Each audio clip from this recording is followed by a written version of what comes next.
when you had this fight announced, like, I mean, did it feel like it was in a similar position as the Rakic fight? Like, I mean, did you feel like they were trying to make Stosic push him up into the higher echelons with a fight against you? Did that cross your mind?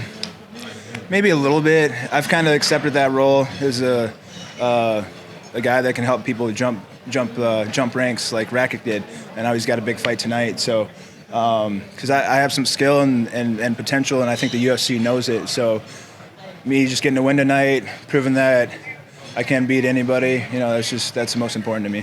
How happy are you with that win? Like, I mean, Stosic is a highly considered European prospect.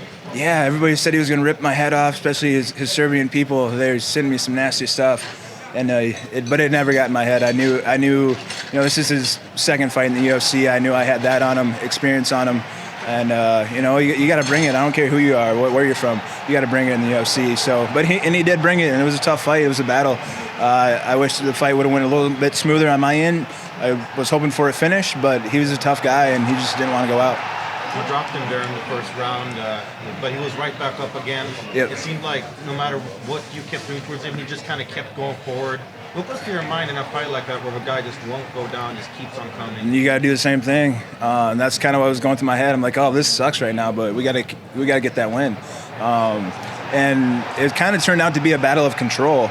He was grabbing me a lot. I was grabbing him a lot. He liked to put me on the cage. I was kind of letting him wear himself out in certain situations and just trying to be save my energy, and it ended up working. Then in between, getting those big strikes and a couple takedowns, I think, and ended up working.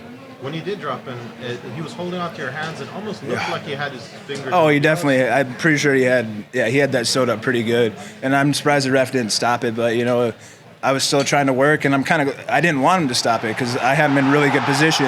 And so I just kept trying to get it out and ended up letting him up. So. What about coming to compete in Europe? I mean, does that take a physical toll? I know a lot of people find it hard to cut weight, etc., when they have to go that transatlantic flight.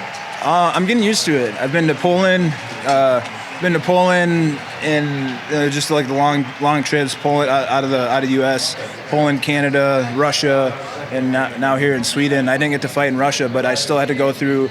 Just a month ago, I went through the same weight cut, the travel, and everything. So I kind of had a hand up there, just going through the same process.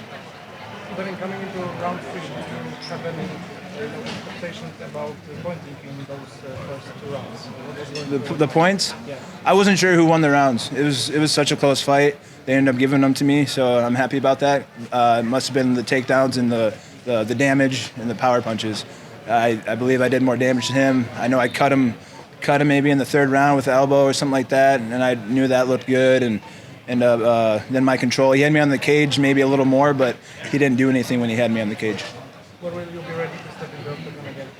As long as my medical's clear, x-rays clear out good, then I'm ready whenever they sign me up for another one, wherever it's at. Do you have your eyes on anyone else in this card? Because we have a lot of heavyweights. Take a pick, any of them. I lost to Rakic. A rematch would be cool, whether now or later on, but any of those other guys, they're big names, and I'm ready to fight some big names again. I'm ready. I'm improving every fight, and ready to show what I'm made of.